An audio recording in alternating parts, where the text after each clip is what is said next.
Olá pessoal, tudo bem? Aqui quem fala é o professor Hugo Machado e eu estou aqui para darmos continuidade à nossa aula de razão e proporção. Conteúdo este que é referente à Matemática 1, módulo 4 de nossa apostila. Essa é a nossa terceira e última aula referente a esse assunto e eu vou definir hoje com vocês o que seria a proporção, bem como apresentar algumas propriedades da proporção e enunciar com vocês a ideia de grandezas diretamente proporcionais e de grandezas inversamente proporcionais. Então, vai acompanhando, ok? Como vocês podem visualizar, proporção é a igualdade entre duas razões, tá bom? Dada duas razões quaisquer, A para B e C para D, eu posso dizer que essas razões são equivalentes quando o quociente entre elas é o mesmo, ou seja, quando as razões são equivalentes, eu tenho razões iguais, logo eu tenho uma proporção. Para eu verificar se a equivalência entre razões realmente forma uma proporção, basta eu aplicar o princípio da proporção, onde o produto dos meios é igual ao produto dos extremos. Para os alunos que não estão lembrados dessa nomenclatura, basta perceber que as frações A para B e C para D, na realidade, representam divisões. Facilmente eu consigo indicar que B e C são os meios e que A e D são os extremos. Logo, para eu indicar se eu tenho realmente uma proporção, basta eu verificar se o produto entre os meios, B vezes C, é igual ao produto entre os extremos, A vezes D. Se essa igualdade é verdadeira, logo eu tenho uma proporção, tá bom? Para exemplificar, eu trouxe duas razões aqui bem simples. Eu quero verificar se essas duas razões, 6 para 15 e 8 para 20, são razões equivalentes, logo, se eu tenho uma proporção, tá certo? Então, 15 e 8 são os meios, 6 e 20 são os extremos. Sendo assim, se o produto entre os meios for igual ao produto entre os extremos, eu tenho um caso de uma proporção. E é possível verificar que essa igualdade é verdadeira, consequentemente, a razão 6 para 15 e a razão 8 para 20 são razões equivalentes, eu tenho uma proporção. Agora, antes de mostrar a vocês algumas propriedades da proporção, eu queria definir com vocês o conceito de constante de proporcionalidade. Como vocês puderam perceber, esse exemplo representa sim uma proporção, tá certo? Se a partir dessa proporção eu simplificar 6 e 15 por 3 e simplificar 8 e 20 por 4, eu vou obter a mesma fração irredutível. E essa fração irredutível representa a minha constante de proporcionalidade. E o que isso realmente significa? Lembre que na primeira aula eu disse que razão é divisão entre grandezas, é comparação. O que essa razão quer dizer? Que a cada duas unidades da minha primeira grandeza antecedente, eu tenho 5 unidades na minha segunda grandeza consequente. Ok? Então, pessoal, agora eu quero mostrar a vocês uma propriedade importantíssima, tá? Que nos ajuda a solucionar diversos problemas. A partir de uma proporção qualquer, eu posso afirmar que a soma dos antecedentes está para a soma dos consequentes, assim como na proporção, cada antecedente está para o seu consequente. Hugo, como assim? Se eu escrever a razão, a soma dos antecedentes para a soma dos consequentes, vai gerar uma terceira razão. 6 somado a 8 sobre 15 somado a 20 vai gerar uma terceira razão, 14 para 35. E essa terceira razão, ela é equivalente às anteriores. Ela é equivalente a 6 sobre 15, é equivalente a 8 para 20, visto que se eu simplificar 14 e 35 por 7, vai gerar a mesma fração irredutível, vai gerar a mesma constante de proporcionalidade, ok? Pessoal, essa propriedade é muito importante, anota ela. A segunda propriedade que eu vou comentar com vocês é o seguinte: a partir de uma proporção qualquer, eu posso afirmar que a soma ou a diferença dos termos da primeira razão está para o denominador ou numerador, assim como a soma ou a diferença dos termos da segunda razão está para o denominador ou numerador, de forma correspondente. Hugo, me mostre, me demonstre. Seria isso aqui, turma. A primeira razão é 6 para 15. Se eu somar os termos 6 a 15 e por sobre 15, para eu manter uma equivalência, para eu manter uma outra proporção, eu tenho que fazer a mesma coisa com os termos da minha segunda razão, que é 8 para 20. Então, eu tenho que somar 8 a 20 e pôr sobre o denominador 20. Isso vai me gerar uma outra proporção, tá bom? E por que uma outra proporção? Porque se eu simplificar 21 e 15 por 3 e simplificar 28 e 20 por 4, vai gerar uma fração irredutível, uma constante de proporcionalidade 7 quintos. Eu posso afirmar que as razões 21 para 15 e 28 para 20 são equivalentes, formam uma proporção, mas elas não são equivalentes à proporção inicial, 6 para 15 igual a 8 para 20, tá bom? Atenção nisso. Se essa propriedade vale para a soma, então essa propriedade também vale para a diferença. Se eu realizar a diferença entre os termos da primeira razão e pôr sobre o denominador, para eu manter uma equivalência, para eu manter uma proporção, eu tenho que fazer a mesma coisa com os termos da segunda razão. Então, 15 menos 6 está para 15, da mesma forma que 20 menos 8 está para 20. Isso vai gerar uma outra proporção, visto que se eu simplificar 9 e 15 por 3, e se eu simplificar 12 e 20 por 4, vai me dar uma fração irredutível 3 quintos. As razões 9 sobre 15 e 12 sobre 20 são equivalentes, formam uma proporção, mas a constante de proporcionalidade gerada é diferente da proporção inicial, ok? Pessoal, atenção nessas propriedades, elas são importantíssimas. Vamos continuar. Pessoal, aqui eu vou comentar com vocês sobre grandezas diretamente proporcionais e grandezas inversamente proporcionais.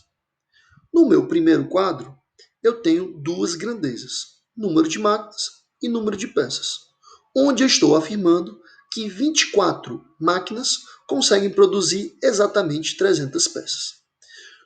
Duas grandezas que se relacionam são chamadas de diretamente proporcionais quando a primeira grandeza variar e a segunda grandeza também variar, mas na mesma proporção ou na mesma razão. Como assim? Se o meu número de máquinas aumentar, consequentemente o meu número de peças também aumenta. Se o meu número de máquinas reduzir, consequentemente o meu número de peças também será reduzido. Sendo assim, se o meu número de máquinas reduzir para a terça parte, o número de peças deve reduzir proporcionalmente na mesma razão. Ou seja, o meu número de peças também reduz para a terça parte. 24 dividido por 3, 8. 300 dividido por 3, 100. Então, eu consigo concluir que 8 máquinas produzem exatamente 100 peças. Se o meu número de máquinas reduzir para a sexta parte, eu tenho justamente 24 máquinas. Consequentemente, como houve uma redução no número de máquinas, haverá uma redução no número de peças. No caso, para a sexta parte. Logo, eu consigo concluir que 4 máquinas conseguem produzir a sexta parte de 300. No caso, 4 máquinas conseguem produzir 50 peças. Por sua vez, se o número ou se a grandeza, quantidade de máquinas duplicar, consequentemente, o número ou a grandeza, número de peças, também vai duplicar. Então, eu concluo que 48 máquinas conseguem produzir justamente 600 peças. Então, perceba que essa variação sempre é na mesma proporção, sempre é na mesma razão. Tanto é que se eu escrever a razão do número de máquinas para o número de peças, para cada uma dessas situações, eu vou obter razões equivalentes.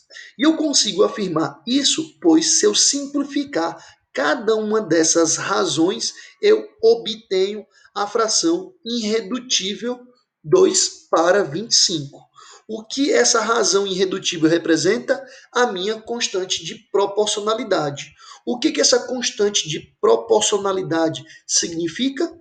Que a cada 2 unidades na minha primeira grandeza, número de máquinas, eu tenho exatamente 25 unidades na minha segunda grandeza, número de peças.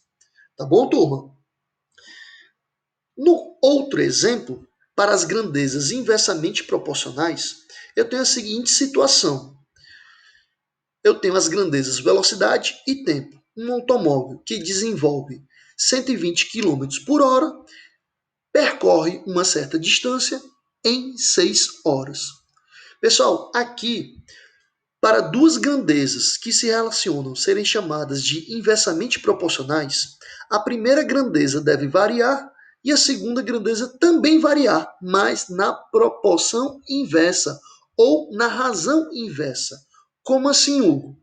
Se a minha velocidade aumentar, consequentemente o tempo de percurso para percorrer a mesma distância diminui. Por sua vez, se a minha velocidade diminuir, o tempo para percorrer a mesma distância vai aumentar, mas isso de forma ou na proporção inversa. De que maneira? Se a minha velocidade reduzir pela metade, o meu tempo vai aumentar. Na mesma proporção? Não, na proporção inversa. Então, se a minha velocidade reduz para metade, o meu tempo vai aumentar em 2 vezes. Então, se eu desenvolver uma velocidade de 60 km por hora para percorrer a mesma distância, eu vou levar 12 horas. Se a minha velocidade reduzir para a terça parte, se o automóvel desenvolver uma velocidade constante de 40 km por hora para percorrer a mesma distância, o tempo vai aumentar em 3 vezes. No caso, para 18 horas. Agora, se a minha velocidade aumentar em 2 vezes, o meu tempo será reduzido, pois quanto mais veloz, menos tempo se leva para percorrer a mesma distância. Logo, o tempo será reduzido pela metade. Então, se eu desenvolver uma velocidade de 240 km por hora para percorrer a mesma distância, eu vou levar apenas 3 horas. Então, perceba que se eu tentar escrever a razão da velocidade para a razão do tempo, eu não vou obter razões equivalentes, visto que o quociente de cada uma dessas razões são diferentes. Porém, se eu escrever a velocidade 120, 60, 40, 240 para o inverso da grandeza do tempo, no caso 1 para 6, 1 para 12, 1 para 18 e 1 para 3, eu vou obter sim razões equivalentes. Então, a razão da velocidade para o inverso do tempo me dá razões equivalentes. Tanto é que se eu dividir cada uma dessas razões, eu vou obter o mesmo quociente. Turma, lembra como é que divide frações? Repete a primeira pelo inverso da segunda. Então, eu vou ter 120 vezes 6, 60 vezes 12, 40 vezes 18 e 240 vezes 3. Cada uma dessas razões serão equivalentes a 720. 720, nesse caso, representa a minha constante de proporcionalidade. Pessoal, agora o que nós iremos fazer, tá bom? Apresentados esses conceitos de proporção, apresentados as propriedades da proporção e apresentado as ideias de grandeza diretamente proporcional e inversamente proporcional, eu irei apresentar a vocês como é que o Enem cobra esses conceitos nas suas provas, nas suas questões. Vai acompanhando, ok, turma? Turma, vamos ver o que diz o enunciado da questão. Um produtor de maracujá usa uma caixa d'água com volume V para alimentar o sistema de irrigação do seu pomar. O sistema capta água através de um furo no fundo da caixa a uma razão constante. Com a caixa d'água cheia, o sistema foi acionado às 7 horas da manhã de segunda-feira. Às 13 horas do mesmo dia, verificou-se que já havia sido usados 15% do volume de água existente na caixa. Um dispositivo eletrônico interrompe o funcionamento do sistema quando o volume restante na caixa é de 5% do volume total, para o reabastecimento. Supondo que o sistema funcione sem falhas, a que horas o dispositivo eletrônico interromperá o funcionamento? Pessoal, para eu saber a que horas o dispositivo eletrônico interrompe o funcionamento do sistema de irrigação, eu preciso saber quanto tempo é necessário para consumir 95% do volume total. Hugo, como assim 95% do volume total? Perceba que, segundo o enunciado da questão, certo? O dispositivo eletrônico interrompe quando resta 5% do volume total. Se resta 5% do volume total, consequentemente, foram consumidos 95% do volume total. Então, aqui, a primeira coisa que eu vou fazer, certo, turma, é verificar quais são as grandezas envolvidas. E, pela minha análise, eu tenho aqui o tempo que o sistema de irrigação está ligado e o volume consumido em porcentagem. De tal maneira, pessoal, se vocês prestarem atenção, com calma aqui comigo, ele diz que o sistema foi ligado às 7 horas. E às 13 horas foi percebido que 15% do volume já havia sido utilizado. Então, de 7 para 13, se passaram 6 horas. E em 6 horas se consumiu 15% do volume da caixa d'água. Sendo assim, quanto tempo é necessário para consumir 95% do volume total, visto que, para interromper, certo, o funcionamento do sistema de irrigação, é necessário restar apenas 5%. Sendo assim, se resta apenas 5%, é porque foram consumidos 95% do volume total. Então, como eu quero saber o tempo, eu vou dizer que o tempo é x. Então, quantas horas são necessárias para consumir 95% do volume? Aqui eu tenho uma relação entre grandezas diretamente proporcionais. Quanto maior tempo esse sistema de irrigação fica ligado, maior será o consumo de água. Então, se uma grandeza aumenta, a outra grandeza deve aumentar na mesma proporção. Sendo assim, eu posso dizer que eu tenho a razão 6 para 15, da mesma maneira que eu tenho a razão x para 95%. Percentual e percentual podem ser cancelados. Fazendo o princípio da proporção, o produto dos meios igual ao produto dos extremos, eu vou ter que 15x é igual a 6 vezes 95. Eu vou ter que x é exatamente 6 vezes 95 dividido por 15. X é igual a 38. Poxa, Hugo, mas não tem 38 horas em nenhum canto, em nenhum item para ser marcado. 38 representa o tempo necessário para consumir, certo? 95% do volume total. São necessárias 38 horas. Como o sistema de irrigação é ligado às 7 horas, com mais 38 horas de uso, eu vou ter um total de 45 horas. O que esse 45 representa? 24 horas completas da segunda-feira, que quando o sistema é ligado, e 21 horas do dia seguinte. Então, o horário que o sistema será interrompido será às 20 horas do outro dia da terça-feira. Sendo assim, item E. Ok, pessoal? Vamos para a próxima questão. Vai acompanhando. Pessoal, a próxima questão diz o seguinte no enunciado. Para contratar 3 máquinas que farão o reparo de vias rurais de um município, a Prefeitura elaborou um edital que, entre outras cláusulas, previa cada empresa interessada só pode cadastrar uma única máquina para concorrer ao edital. O conjunto de recursos destinados para contratar o conjunto das 3 máquinas é de 31 mil. O valor a ser pago a cada empresa será inversamente proporcional à idade de uso das máquinas cadastradas pela empresa para o presente edital. As 3 empresas vencedoras do edital cadastraram máquinas com 2, 3 e 5 anos de idade de uso.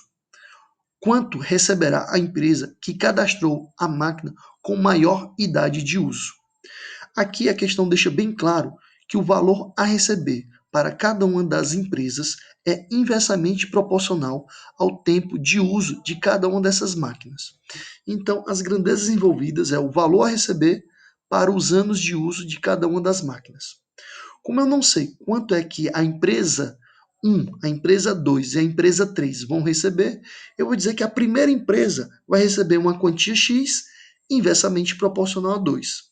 A segunda empresa vai receber uma quantia Y inversamente proporcional a 3. E a terceira empresa vai receber uma quantia Z inversamente proporcional a 5. Sendo assim, como são grandezas inversamente proporcionais, eu posso dizer que os valores a receber x, y e z são inversamente proporcionais a 2, 3 e 5.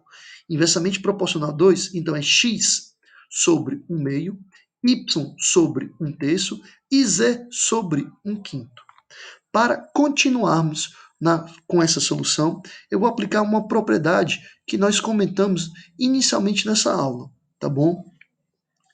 Onde a soma dos antecedentes sobre a soma dos consequentes gera uma outra razão equivalente às anteriores. Da seguinte maneira: x mais y mais z está para a soma de 1 meio mais a soma de 1 terço mais a soma de 1 quinto.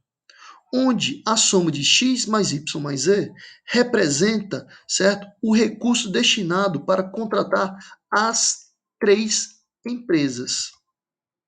No caso, o conjunto das 3 máquinas, que vale justamente R$ 31.000.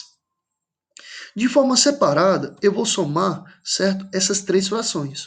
1 meio mais 1 terço mais 1 quinto, tirando mínimo múltiplo comum e trabalhando com a equivalência entre as frações, eu vou obter uma fração exatamente 31 sobre 30. Ou seja, no lugar desse somatório, eu vou escrever a fração 31 sobre 30. Como eu quero determinar a quantia a receber da empresa que cadastrou a máquina com a maior idade, então eu quero saber a quantia que a terceira empresa, a quantia Z que a terceira empresa vai receber. Sendo assim, eu vou trabalhar com a seguinte equivalência: Z sobre 1 quinto igual a 31.000 sobre 31 sobre 30.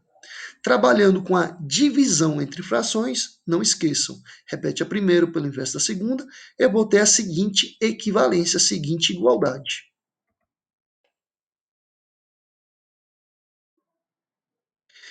31.000 e 31 podem ser simplificados, que vai dar 1.000. 1.000 vezes 30 vai resultar em 30.000. E 5 vezes z, 5z.